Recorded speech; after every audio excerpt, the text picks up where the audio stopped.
Ils sont 76 à boucler 14 ans de cursus dans les centres de développement pour enfants sous la houlette de Compassion Internationale Burkina. Et puis Arbre et éducation pour une économie verte, c'est la thématique qui sera développée cette année à l'occasion de la Journée nationale de l'arbre.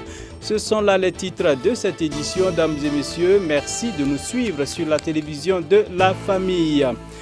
Après environ 14 ans de formation, 76 bénéficiaires de cluster Israël au compte de Compassion Internationale Burkina sont aptes à affronter la vie active. La sortie de la promotion Timothée de Compassion Burkina a eu lieu ce jeudi à l'église des Assemblées de Dieu de Boulmeougou. Le reportage est signé Xavier Ouedraogo et Delphine Banissi.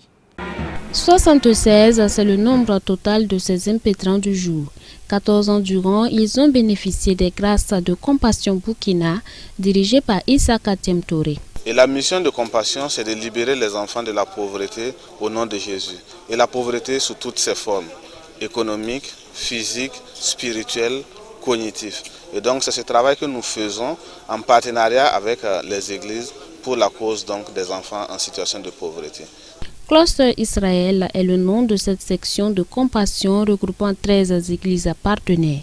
Et pour les responsables ecclésiastiques, les centres de développement pour enfants, communément appelés CDE, jouent un rôle très important dans l'encadrement des enfants, dans la mesure où ils apportent un certain ouf de soulagement aux parents.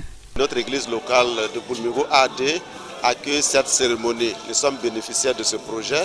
Mais c'est le projet de l'Église avec le soutien de Compassion, les parents et l'État. Et nous sommes très reconnaissants que nous ayons contribué à faire sortir des jeunes qui vont commencer leur vie active avec ces années de formation.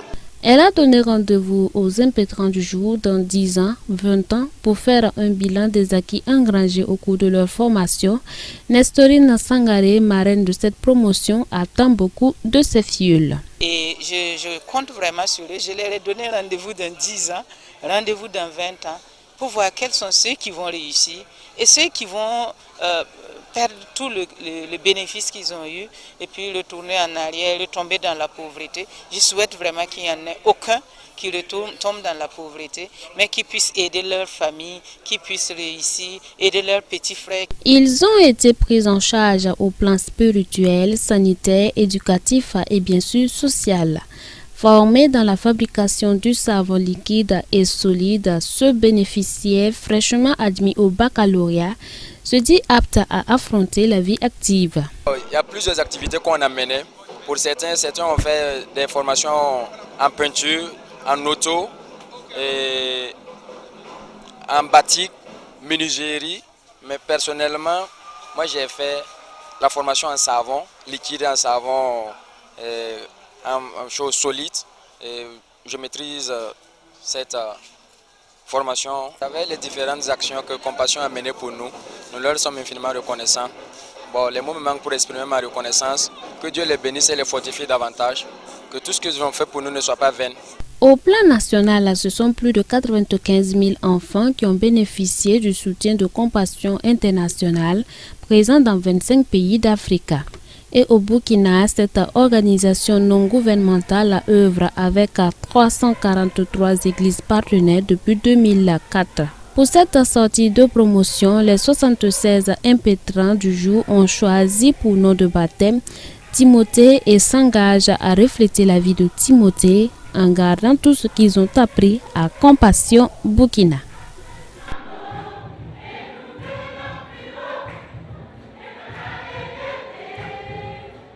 Le Burkina Faso célèbre le 3 août prochain la journée nationale de l'arbre sous le thème Arbre et éducation pour une économie verte.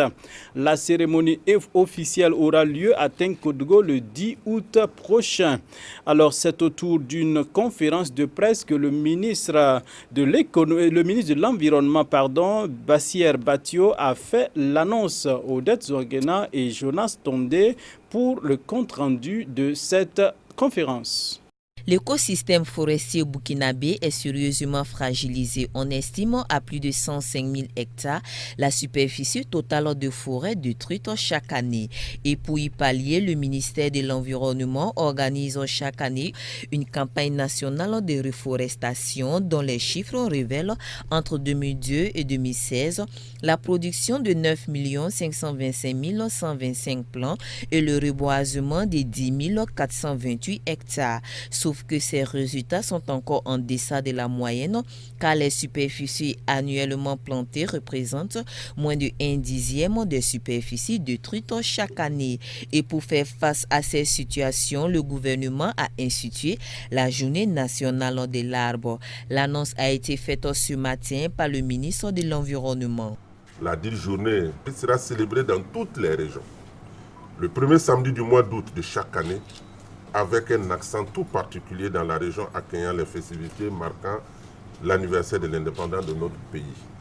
À cet effet, la Journée nationale est célébrée cette année le samedi 3 août dans les 12 régions du Burkina Faso sous la présidence du gouverneur de la région. Un rappel, l'objectif de la Journée nationale de l'arbre est de susciter une mobilisation générale de toutes les couches socio-professionnelles pour la restauration des forêts et des terres dégradées de notre pays. Plus spécifiquement, il s'agit de créer un engouement populaire pour la plantation, l'entretien et la protection des plants mis à terre. Magnifier l'arbre pour ses multifonctions et services socio-économiques et culturels.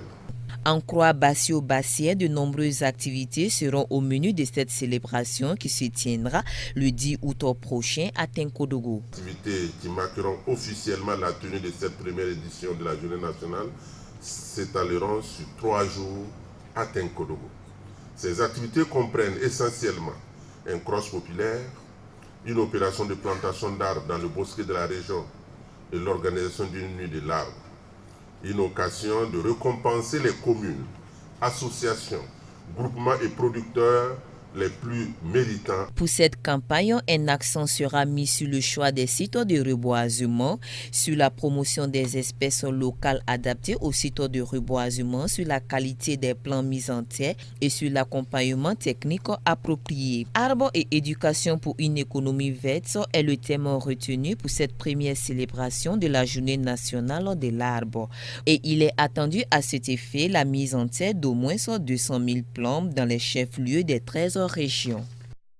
En Côte d'Ivoire, et nous sommes à l'international, c'est avec 124 voix pour et 78 voix contre que le projet de loi sur les réformes du système électoral ont été adoptés ce mardi à l'Assemblée nationale, non sans faire beaucoup de débats. En Côte d'Ivoire, la loi sur la recomposition de la commission électorale indépendante a été adoptée le 30 juillet 2019 par 124 voix pour, 78 contre et une abstention. La commission centrale de la CEI comportera désormais 15 membres au lieu de 17. 3 de la majorité présidentielle, 3 de l'opposition, 6 de la société civile, 1 de la magistrature et 2 représentants de l'exécutif.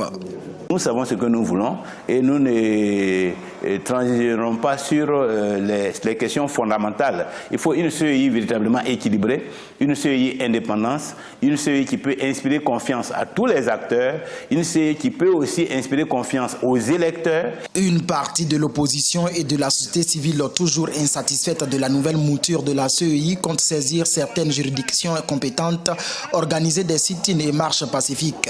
Mais la majorité présidentielle reste optimiste. Il y a toujours un peu de bruit autour, mais après, les gens s'entendent toujours. Vous savez, le politique, il retombe toujours sur ses pieds. Aujourd'hui, les Ivoiriens sont fatigués. Les Ivoiriens ne veulent plus de guerre dans ce pays. Il faut en tenir compte. Il faut vraiment en tenir compte. Également, il ne faut pas profiter aussi de la naïveté du peuple. La nouvelle CEI organisera la très attendue présidentielle de 2020.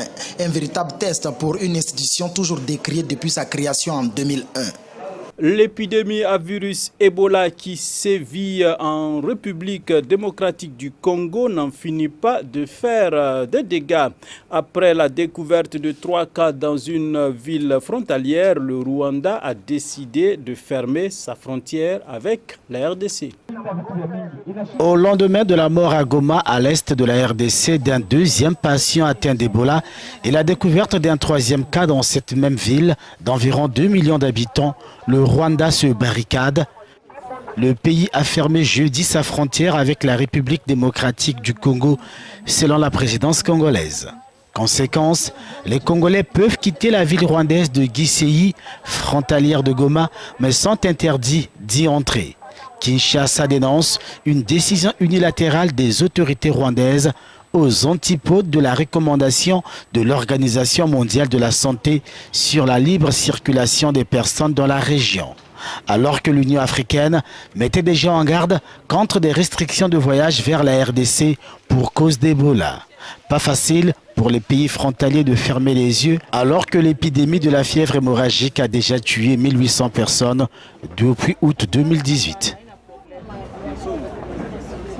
Depuis 2 mois, les populations de Hong Kong battent le pavé pour dire non à l'attitude pro-Pékin de leurs dirigeants. Présents sur le territoire, les soldats chinois en sonnent la fin de la récréation. À vos risques et périls, le message de ce soldat chinois est clair, tout comme ses destinataires, les manifestants qui défient depuis 2 mois dans les rues de Hong Kong le pouvoir pro-Pékin. La vidéo montre des exercices anti-émeutes et des militaires utilisant barbelés, canons à eau et matraques pour disperser des manifestants. Elle a été diffusée mercredi sur les réseaux sociaux par l'armée chinoise de libération basée à Hong Kong. Le jour même où des dizaines de personnes ont été présentées à la justice accusées d'avoir participé à ce que le pouvoir local qualifie d'émeutes lors de manifestations le week-end dernier. Le pouvoir central de Pékin semble indiquer qu'il perd patience, qu'il se tient prêt à déployer plus de force s'il le juge nécessaire comme le permet le droit hongkongais et qu'il continue de soutenir les autorités locales contre vents et marées. L'un des anciens chefs exécutifs d'Hong Kong ayant même laissé entendre que les États-Unis et Taïwan pourraient être derrière les manifestations. Certains dirigeants étrangers et certaines forces anti-chinoises ont des ambitions d'ingérence et ont utilisé le contexte particulier de Hong Kong pour créer des tensions parmi les Hongkongais et nuire aux relations entre la Chine continentale et Hong Kong. Pékin, jusqu'à présent, a laissé l'exécutif local gérer la contestation depuis début juin. Les manifestations colossales n'ont pas cessé dans l'ancienne colonie britannique. Elles se sont poursuivies après la suspension du projet de loi d'extradition qui en avait été le déclencheur. Depuis, la contestation s'est transformée en un mouvement d'ampleur parfois réprimé dans la violence contre le pouvoir local de Carrie Lam et l'influence de Pékin et pour le retrait total du projet de loi et pour les libertés. Dames et messieurs, c'est tout pour ce soir. Merci de nous avoir suivis. Rendez-vous est pris pour demain et bien sûr pour d'autres actualités. Et on se souhaite une excellente soirée en compagnie des programmes de la télévision de la famille. Bonsoir chez vous. À demain.